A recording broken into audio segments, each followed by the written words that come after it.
दोस्तों, मेरा नाम सौरभ है। मैं उत्तर प्रदेश के आगरा जिले का रहने वाला हूँ। यह कहानी मेरी और मेरी आंटी की है। बात उन दिनों की है जब मेरे कॉलेज की छुट्टी चल रही थी, तो मैं घर पर ही रहता था। चाचा और पिताजी का एक ही घर है, तो वो लोग भी हमारे साथ ही रहते हैं। एक शाम की बात है कि मेरी चाची की सहेली विमला आंटी आई थी, तो मैं उनको देखता ही रह गया। वो बहुत ज्यादा सुंदर लग रही थीं। फिर चाची उनके लिए चाय बनाने चली गई। मैं आंटी के पास बैठ गया और वो तब तक मुझसे बातें करने लगी। इससे पहले कि हम दोनों के बीच कुछ और बात होती, चाची आ गई। लेकिन अब विमला आंटी मुझे कुछ और ही नजर से देख रही थी और स्माइल भी दे रही थी। फिर सब लोग चाय पीने लगे। चाची अब आंटी से बातें करने लगी। उधर मैं चाय पीते हुए अपना मोबाइल फोन चलाकर टाइम पास करने लगा, लेकिन मेरा ध्यान अभी भी विमला आंटी पर ही था। ऐसे ही बातें करते हुए काफी टाइम हो गया और चाची ने कहा, विमला आंटी को उनके घर छोड़ आओ। उस वक्त काफी देर हो चुकी थी, इसलिए चाची ने विमला आंटी को मेरे साथ भेजना ही ठीक समझा। अब तो मेरे दिल में लड्डू फूटने लगा था। मैं अपनी बाइक निकालकर आंटी को उनके घर छोड़ने जाने लगा।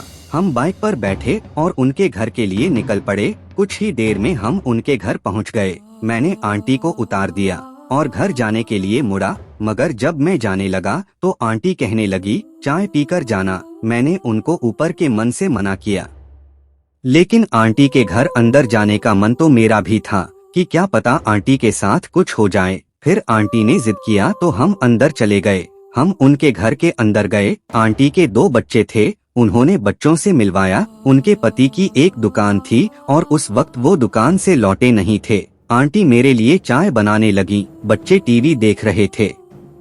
मैं भी वहीं बैठकर इंतजार करने लगा। कुछ देर बाद आंटी चाय लेकर आ गईं। फिर हम दोनों साथ में चाय पीने लगे।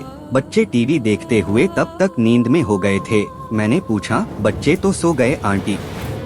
वो बोली, हाँ, खाना मैं बनाकर गई थी और इनको खिलाकर भी गई थी। इस वक्त तक नींद आ जाती है इनको।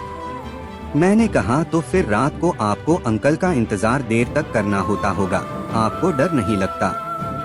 आंटी बोली, हाँ लगता है, वो देर से आते हैं और अकेलापन भी लगता है। फिर हम दोनों चुप हो गए। तब आंटी बोली, तुम बताओ, तुम्हारी गर्लफ्रेंड वगैरह है या अभी ऐसे ही घूम रहे हो?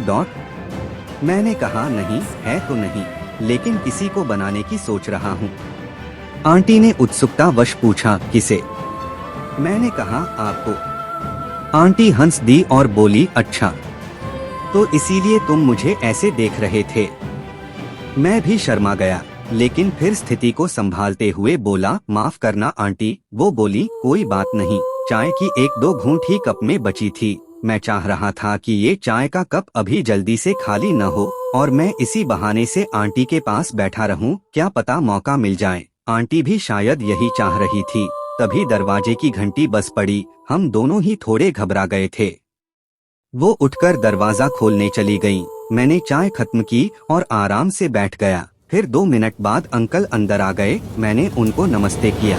तब आंटी ने मेरा परिचय करवाया। फिर 2 मिनट यहाँ वहाँ की बातें हुई और आंटी ने कह दिया, तुम निकल जाओ, देर हो जाएगी। मैं भी अब वहाँ पर किसी बहाने से नहीं रुक सकता था। फिर मन मारकर मुझे वहाँ से आना पड़ा। घर आने के बाद खाना खाकर मैं सो गया।